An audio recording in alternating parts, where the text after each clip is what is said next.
नमस्कार दोस्तों। रिजर्वेशन का मुद्दा काफी लंबे समय से हमारे भारत देश में चलता आ रहा है और समय समय पर राजनीतिक पार्टियां भी अपनी रोटी इसमें सेकती रही है। हम सभी जानते हैं कि हमारे भारत देश में रिजर्वेशन वो एक विशेष वर्ग को उसके सामाजिक स्तर पर दिया गया है। रिजर्वेशन देने का प्रावधान ही है सामाजिक स्तर। बाद में गवर्नमेंट ने आर्थिक स्तर पर भी कुछ रिजर्वेशन दिए हैं।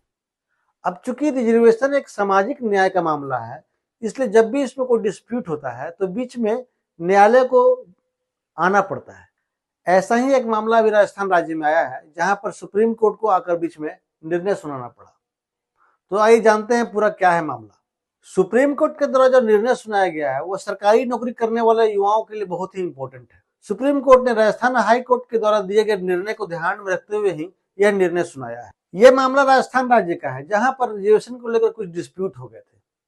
वहां पर कुछ वैकेंसियां निकली थी जिसमें SC, ST, OBC और EWS के छात्रों का कट ऑफ मार्क्स वो सामान्य वर्ग के छात्रों से ज्यादा चला गया था, जिसके वजह से सामान्य वर्ग के जो छात्र हैं वे दूसरे चरण में तो पहुंच गए, लेकिन SC, ST, OBC और EWS छात्र ज्यादा कट ऑफ मार्क्स होने की वजह से अधिक मार्क्स लाकर भी दूसरे चरण में नहीं पहुंच पाए। तब जाकर रिजर्वेशन का डिस्प्यूट खड़ा हुआ और मामला पहुंच गया हाई कोर्ट में। हाई कोर्ट में भी मामला क्लियर नहीं होने पर ये पहुंचा सुप्रीम कोर्ट में और सुप्रीम कोर्ट को आगे आकर इसमें अपना निर्णय सुनाना पड़ा। अब मैं आपको पूरा मामला बताऊंगा, इसके बाद आप कमेंट सेक्शन में जाकर कमेंट करके अपने विचार रख सकते हैं। सुप्रीम कोर्ट का जो निर्णय है वो इस प्रकार है। मेधावी आरक्षित उम्मीदवार स्क्रीनिंग चरण में सामान्य सीटों के लिए पात्र होंगे। ध्यान देने वाली बात है, जब भी कोई कंपटीशन होता है तो उसमें SC, ST, OBC और EWS जो वर्ग है इसके लिए सीटें रिजर्व होती है और उसके बाद कुछ सीटें होती है सामान्य की, जनरल कैटेगरी की। अब ये जो रिजर्वेशन कैटेगरी वाले स्टूडेंट हैं वे अपने कैटेगरी के लिए तो पात्र हैं ही, प्लस वे सामान्य कैटेगरी के लिए भी पात्र होते हैं, जो कि बिल्कुल ओपन होता है। रिजर्वेशन कैटेगरी वाले स्टूडेंट किस चरण में जाकर अपनी दावेदारी पेश कर सकते हैं, क्योंकि दो चरण में एग्जाम होता है, तो पहली चरण में या दूसरी चरण में। ऐसा भी हो सकता है कि वह पहली चरण में स्क्रीनिंग की जो पहली एग्जाम है उसमें अपनी दावेदारी पेश करे, या फिर दूसरे चरण में मेरिट लिस्ट बन रहा हो तब। क्योंकि कोई भी एग्जाम दो चरणों में होता है तो वे किस चरण में उस सामान्य कैटेगरी में इंटर करेंगे। इट में भी वे पहली चरण स्क्रीनिंग चरण में जाएंगे या दूसरा जब मेरिट लिस्ट बनता है उस चरण में। पूरा डिस्प्यूट का मामला यही है जो राजस्थान सरकार में हुआ है। राजस्थान हाई कोर्ट के द्वारा 5 अगस्त 2022 को कुछ भर्तियां निकाली गई थी जो कि ग्रेड 2 लेवल की थी, जिसकी कुल संख्या 2756 थी। अब ये एग्जाम दो चरणों में होना था, रिटेन और प्लस टाइपिंग। रिटेन के कुल 300 मार्क्स थे और टाइपिंग के 100 मार्क्स। अब टाइपिंग के लिए जो स्टूडेंट क्वालिफाई करने वाले थे उनकी संख्या पद से 5 गुनी होनी थी, क्योंकि 5 गुनी पद की होनी थी, इसलिए अब चूंकि 5 गुना पद होना था और इसके बाद केवल और केवल मेरिट बनना था, इसलिए पूरा का पूरा एग्जाम का मेरिट लिस्ट डिपेंड कर रहा था रिटन टेस्ट पर। रिटन टेस्ट जो कि 300 मार्क्स का था और टाइपिंग टेस्ट तो 100 मार्क्स का था जो कि केवल क्वालिफाइंग था। तो मामला फंसता है रिटन टेस्ट में। रिटन टेस्ट में जिसका मार्क्स ज्यादा होगा वही क्वालिफाई करता। अब हुआ यूं कि 1 मई 2023 को रिटन का रिजल्ट आया और रिटन का रिजल्ट आने के बाद ही डिस्प्यूट शुरू हो गया रिजर्वेशन का। रिटन के रिजल्ट में जो कट ऑफ आया वो जनरल कैटेगरी का जो कट ऑफ आया था वो 196 था, SC कैटेगरी का 202, OBC का 230 और EWS का 224। अब जनरल से ज्यादा कट ऑफ वो SC, ST, OBC और EWS वर्ग का था।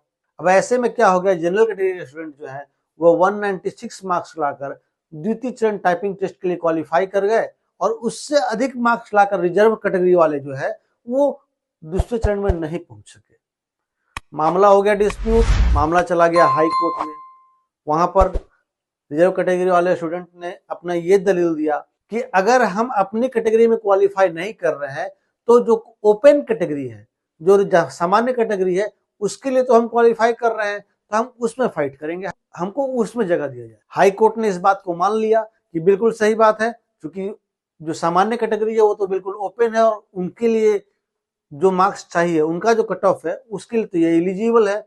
इस बेस पर हाई कोर्ट ने इस बात को मान लिया और उनको सामान्य कैटेगरी में जगह दे दिया। लेकिन जो एग्जाम कंडक्ट करने वाली संस्था थी उसने इसमें ऑब्जेक्शन दिया कि नहीं, स्क्रीनिंग टेस्ट में ये माइग्रेट नहीं कर सकते हैं जनरल कैटेगरी में।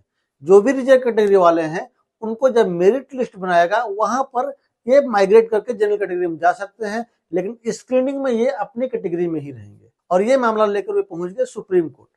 सुप्रीम कोर्ट में भी यही दलील दिया गया, क्योंकि इनको रिजर्वेशन दिया जाएगा लेकिन इनका कट ऑफ ज्यादा है, कट ऑफ ज्यादा है तो ये अपनी कैटेगरी में रहेंगे।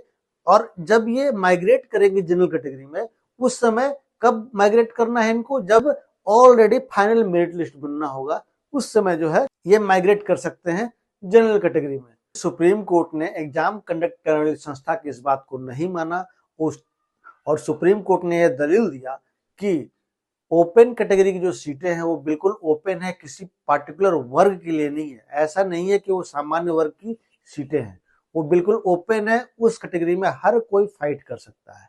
और जो रिजर्व कैटेगरी के स्टूडेंट हैं वे अपनी कैटेगरी में फाइट करेंगे ही करेंगे, प्लस ओपन कैटेगरी में भी फाइट करेंगे। और इसके लिए वो स्क्रीनिंग चरण से ही पात्र हैं उस कैटेगरी में फाइट करने के लिए। इसके लिए मेरिट लिस्ट तक जाने की जरूरत नहीं है, अर्थात पहले चरण से ही जो है अगर कट ऑफ कम जाता है जनरल कैटेगरी का, तो उसमें जो है SC, ST, OBC, EWS सभी छात्र जो है पात्र होंगे।